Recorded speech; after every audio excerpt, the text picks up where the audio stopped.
Welcome to Mythri news. ప్రతిక్షణం ప్రజల కోసం. అనకాపల్లెలో జనసేన తరపున ప్రచారం చేసిన ప్రముఖ సినీ నటుడు 30 ఇయర్స్ ఇండస్ట్రీ పృథ్వీరాజ్.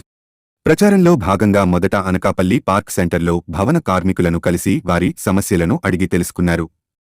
2024 ఎన్నికల్లో జనసేన టీడీపీ బీజేపీ ఉమ్మడి అభ్యర్థి కొనతాల రామకృష్ణకి ఓటు వేసి అఖండ మెజారిటీతో గెలిపించాలని భవన కార్మికులను కోరారు. అనంతరం పక్కనే ఉన్న టిఫిన్ షాప్ నందు టిఫిన్ చేసి అక్కడున్న ప్రజలతో ముచ్చటించారు. అనంతరం 4 రోడ్స్ రాజా థియేటర్ వద్ద పళ్లు అమ్ముకుని జీవనము సాగిస్తున్న పళ్లు బండి దుకాణదారులను కలిసి వారితో మాట్లాడారు. విలేకరుల వైసీపీ పాలనలో ఎక్కడ చూసిన భూకబ్జాలు, దోపిడీలు, అన్యాయాలు, అక్రమాలు, రోడీజాలు తప్ప అభివృద్ధి జరిగింది ఏమీ లేదని అన్నారు. వైసీపీ ప్రభుత్వంలో అభివృద్ధి లేదని, ఆంధ్రప్రదేశ్ అభివృద్ధి పదంలో నడవాలంటే జనసేన టీడీపీ బీజేపీ ఉమ్మడి ప్రభుత్వం వల్లనే సాధ్యమవుతుందని అన్నారు. గతంలో అనకాపల్లికి రామకృష్ణ చేసిన అభివృద్ధి గురించి వివరించారు. ఈ సందర్భంగా వైసీపీ ప్రభుత్వం వల్ల ప్రజలు ఎన్ని ఇబ్బందులు ఆగచాట్లు పడుతున్నారో అని, వైసీపీ ప్రభుత్వం ప్రజలకి ఏమి చేశారని నిలదీశారు. అనకాపల్లి జనసేన టీడీపీ బీజేపీ ఉమ్మడి అభ్యర్థి అయిన కొనతాల రామకృష్ణ, ఉమ్మడి ఎంపీ అభ్యర్థి అయిన సీఎం రమేష్లకి ఓటు వేసి గెలిపించాలని ప్రజలను కోరారు.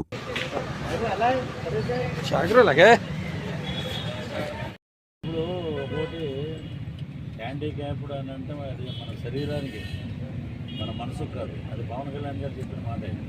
హ్యాండిక్యాప్లు, వికలాంగులు, వృద్ధులు, స్త్రీలు, రైతులు, అన్ని బడుగు బలహీన వర్గాలను ఆదుకోవడమే జనసేన ముఖ్య ఉద్దేశం. సో మీకు ఫస్ట్ ప్రిఫరెన్స్. రేపు గవర్నమెంట్ రాగానే కొనతాల రామకృష్ణ గారితో పాటు నేను కూడా వచ్చి నేను గడుస్తాను. విజయోత్సవంలో ఇటే వెళ్తున్నాం, రోడ్డు మీద నీ దగ్గరికి వచ్చి ఆగి వెళ్తున్నాం. కాబట్టి మన వాళ్ళందరికీ చెప్పండి, గాజు గ్లాస్ ఏంటంటే పేదవాడి పార్టీ మన పార్టీ మనం గెలిపించుకుంటాం. ఓకే, జై జనసేన.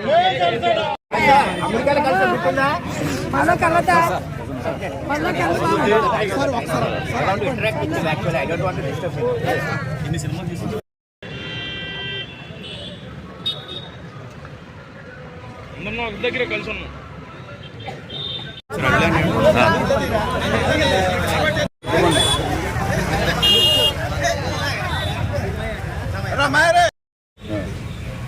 గాజు గ్లాస్ అంటే ఎందుకు చెప్తున్నామంటే, మా ఇక్కడ ఉన్న వాళ్ళందరికీ కొనతాల రామకృష్ణ గారు తెలుసు. నేను ఎక్కడో చెన్నై, మద్రాసులో ఉండే తర్వాత మా నేటివ్ ప్లేస్ తాడేపల్లిగూడు. నేను కొనతాల రామకృష్ణ గారిని ప్రేమించడం అంటే నిజంగా చాలామంది ఆశ్చర్యపోతారు. ఎందుకంటే అంతటి మంచి మనిషి, ఎక్కడ కనపడినా చాలా చక్కగా మాట్లాడతారు, గౌరవం ఇస్తారు. ఆయన 9 ఓట్లతో గెలిచి పార్లమెంట్లో చరిత్ర సృష్టించి మనకు ఉన్నటువంటి 7 నియోజకవర్గాల్లో ఎంపీగా ఆయన ఉన్నప్పుడు 7 నియోజకవర్గాలు 7 నియోజకవర్గాల అభివృద్ధి వైపు తీసుకెళ్లారు. అలాగే మన రైల్వే స్టేషన్లో మేము అప్పుడు శ్రీయాంజనేయ షూటింగ్ వస్తుంటే అప్పుడు అడిగాం, మేము తునిలో దిగినప్పుడు అనకాపల్లిలో 1వ నెంబర్ ప్లాట్ఫాము ఆయన వల్లే జరిగిందండి. అది తర్వాత రోడ్డు విస్తరణ కానీ, ఫ్లైఓవర్లు కానీ అన్నీ బాగా జరిగినాయి. 2004లో వారు గెలిచి ఎమ్మెల్యేగా అనకాపల్లి నుంచి మంత్రి అయ్యాక చాలా డెవలప్మెంట్లు చేశారు. ఈరోజు రోడ్డు విస్తరణలో ఏం చేశారు, కాంప్లెక్స్లు అయినాయి. మరి ఎంతో కొంత నిరుద్యోగ సమస్య కూడా తేలింది. ఇన్ని రకాలుగా ఉన్నటువంటి ఆ మంచి మనిషిని మనం గెలిపించుకుంటే, మన శారదా నదికి వచ్చిన వరదలకి అప్పుడు ఆయన 2009 అనుకుంటారు, 2009 2004లో వరదలు వచ్చింది. వైసీపీలోకి వెళ్తే వాళ్ళ పరిస్థితి ఏముండదు అక్కడ. ఇప్పుడు ఎక్కడన్నా శుభ్రంగా గ్లాసులో హాయిగా టీ తాగుతుంది, అక్కడికి వెళ్తే గెంజి తాగడమే, ఏముండదు, ఎవడో పట్టించుకోరు.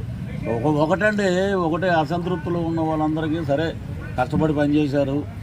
నేను కొత్తగా 2020 నుంచి సింపథైజర్గా ఉన్నాను. మొన్న మధ్య కండువా కప్పుకున్నాను.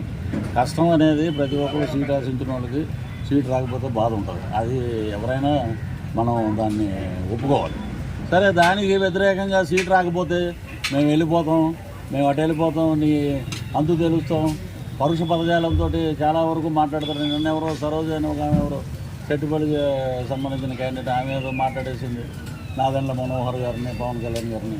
అంటే సీట్ ఇస్తే మంచోళ్ళు సీట్ ఇవ్వకపోతే. ఇప్పుడు ఏంటంటే ఆయన ఎంత త్యాగం చేశారు. ఇప్పుడు పోయినసారి 110 సీట్లు ఇచ్చారు. 110 సీట్లు ఇస్తే ఏం చేశారు, ఆ కాపులో ఇవ్వాలన్నారు. అక్కడ చూపించారు. ఏంటనేది ఆ గెలిచిన ఒకడు ఆడటి పోయాడు, ఆడికి చరిత్ర అయిపోయింది అక్కడితో. సో పవన్ కళ్యాణ్ గారు ఈసారి ఏంటి ఎలా చేశారు, ఒక దుర్మార్గుని ఎదుర్కోవాలంటే 3 పార్టీల ఐక్యత. అక్కడ బీజేపీ ఏమీ తక్కువగా కాదండి. ఒక వార్డు మెంబర్ కూడా గెలవలేనటువంటి పవన్ కళ్యాణ్ గారి మాట ఈ దేశ ప్రధానమంత్రి ఉన్నాడంటే అదే మా నీతి నిజాయితీ, అదే పవర్ ఆఫ్ గ్లాస్. ఆయన మొన్న చెప్పింది కూడా అదే, గ్లాసు పగిలే కొద్దీ పదునెక్కుద్దని. ఆయన మరి ఒక ప్రధానమంత్రి మొన్న మీటింగ్ వచ్చాడంటే వాళ్ళకి ఏ ఇంటెలిజెన్స్ రిపోర్ట్ లేకపోతే వాళ్ళు వచ్చి మీటింగ్లో ఎలా పాల్గొంటారు? పొత్తు పెట్టుకుంటే అప్పుడు ఉన్నాడు కదా జమ్మలగడ్డ రాంబాబు ఏదో పేరు, అది ఏంటంటే ఎవరితో పొత్తు, బీజేపీతో పొత్తు ఎందుకుంటుంది అన్నారు. అన్నీ వచ్చినాయి. ఇప్పుడు వాళ్ళకి పడుతుంది కింద, ఎప్పుడు ఏమవుతుందో తెలియదు.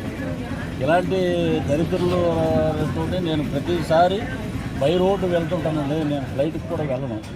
వెళ్ళి ప్రతి గ్రామాల్లో ప్రతి చోట నేను అడిగిన ప్రతి చోట ఒకే మాట చెప్తున్నారు, ఏంటంటే ఈసారి మార్పు తథ్యం ఉంది. 136 సీట్లు, 20 పార్లమెంట్ సీట్లు గ్యారంటీగా కూటమి గెలుపుతుంది. ఏ పరిస్థితుల్లో ఉంది? చంద్రబాబు నాయుడు గారు ఉన్నప్పుడు అద్భుతంగా ఉంది, అది ఒప్పుకోండి. తిరుమల అద్భుతంగా ఉంది. శ్రీనివాసరావు గారు అని ఆయన ఈవో గారు ఆయన ఉన్నారు. ఆయన చాలా అద్భుతంగా భక్తిగా ఉంది. ఉండేవారు అంతకుముందు మనకి కనుమూరు బాజిరాజు గారు ఉండేవారు. ఇతను వచ్చినప్పటి నుంచి ఇక దాచుకోవడమే కదా మొత్తం. ఎక్కడ ఏమున్నాయో దోచుకోవడం, నెయ్యిలు ఈ లడ్లు, జీడిపప్పులు, పువ్వులు, కాంట్రాక్టులు. ఎవరైనా బోర్డు మెంబర్ అవ్వాలంటే బీహార్ జైలుకి వెళ్ళి వచ్చేస్తే బోర్డు మెంబర్. విజయసాయిరెడ్డి అల్లుడు ఉన్నాడు కదా శరత్ చంద్రారెడ్డి, బీహార్ జైల్లో బెయిల్ ఇచ్చారు, బయటకు వచ్చాక బోర్డు మెంబర్ టీపీటీ. అంటే ఒక ఫండమెంటల్ పెట్టారు ఈ గవర్నమెంట్లో, జైలుకి వెళ్ళి వచ్చేస్తే బోర్డు మెంబర్ ఇస్తారన్నమాట. చూడండి, ఎవరైనా ఉంటే మనం అలాగా ఇలాంటి పరిపాలన తిరుమలలో ఎక్కడ చూసినా కూడా చీ అంటున్నారు, తూ అంటున్నారు. అసలు మొత్తానికి నా దగ్గర ఇప్పుడు లోకేష్ బాబు గారు రెడ్ డైరీ అన్నారు, కరెక్ట్గా టైంకి తెచ్చామో ఎదురుకుండా. నా దగ్గర ఒక డైరీ ఉంది. ఆ డైరీలో శ్రీకాకుళం నుంచి శ్రీకాళహస్తి వరకు మేము అప్పుడు ప్రచారం చేసినప్పుడు ఎవడెవడు ఏమేమి చేశాడు, ఏంటి తిరుమలలో ఏం జరిగినాయి, అవన్నీ ఒక పెద్ద కట్టే ఉంది నా దగ్గర. అవన్నీ ప్రచారంలో వాడతాం. వైసీపీ ప్రభుత్వంలో